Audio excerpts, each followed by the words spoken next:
The Golden Gate Bridge, the Tower Bridge in London, the Brooklyn Bridge in New York, Ponte Vecchio in Italy. Some would say these are the most famous bridges in the world. But we don't care about any of that, nerd, because today we're stepping in the loan zone. Well, hey there. Welcome to the Loan Zone.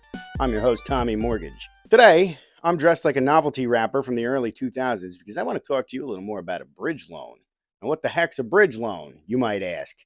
You might have already asked me because I got a lot of DMs after my last video, people saying they wanted to learn a little more about these. So let's get into the details today. We're going to cover what they are, what they aren't, and how you can use one to great success.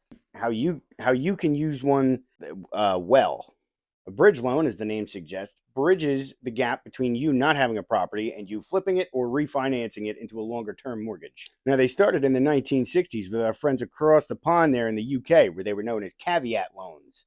Or maybe it was caveat loan. For much of its history, the bridge loan wasn't very widely available. But in the past 10 years, with a renewed interest in real estate investing, it has found itself in the limelight again. Bridge loans for temporary financing on an investment property. That means no primaries and no second homes. Got it. And they tend to be short, like me, and they have terms of 12, 18, and 24 months. They're also interest only, which means your payments don't reduce the principal, which is why having an exit strategy is super important. In the words of our friend DJ Khaled. Tell them to bring out the lobster. Whoops, wrong one, sorry. You know, that's a major key, you know what I mean? There we go. Now, there are two circumstances where bridge loans work. Number one, you're buying a property at auction and you need funding fast. Number two, you're purchasing a fixer-upper and you're looking for rehab financing. Did somebody mention rehab? I sure did, Chief. Let's talk about it. The rehab part tends to be the part that kind of scares people, but it's really not that hard as long as you keep three things in mind. Keep three things in mind. Number one, of course, you get your dang numbers straight. Make sure you get the price of the dang property. Make sure you get the cost of the dang rehab. You better not wing it either. Get an estimate from a licensed GC. That stands for general contractor for those in the know. And most importantly, what the value is going to be when you're done with the rehab work. Or if you're going to keep it, what the rental income is going to be. Number two, make sure you've got a clear scope of the work that's going to have to be done. I'm talking materials. I'm talking labor hours. I'm talking the projects. And then we're going to Washington, D.C. to take back the White House. More detailed, the better.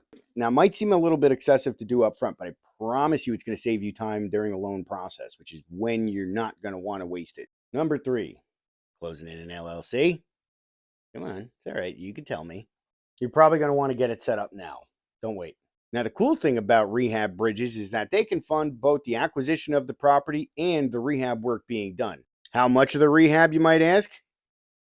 Up to 100% if you're a really experienced investor. I can already hear you're ready to ask me a question. You're saying to me, Tommy, hey, Tommy, I'm going to go get this loan. They're going to give me this money, and then I'm just supposed to go fix up this house with it? Oh, not quite, champ. You see, the money is issued in draws. Compensatory draws in this case. Now, the number of minimum draws will vary by lender, so be sure to discuss that with your broker. Essentially, they're all based on certain construction milestones. You do the work, you call the lender, lender sends out an inspector to verify that work's been done. You get the money. You move on to the next project. Frequently asked questions. Lightning round. Let's go. Can you be your own GC? Yes. Does GC experience count as experience for the purposes of the loan? Yes. Can I partner with somebody who has experience? Yes. Do I need experience? No, you don't. Go out there and get them, champ. I have faith in you. Can I do it without an appraisal? Probably not. Almost always the lender's going to order an appraisal. Can I refinance into something long-term if my intent is to turn the place into an Airbnb? You sure can, killer. How? Well, you're going to have to tune in next time. So, that about covers bridges. What'd you think? Did you find this informative? Entertaining? Did you want to throw eggs at the screen?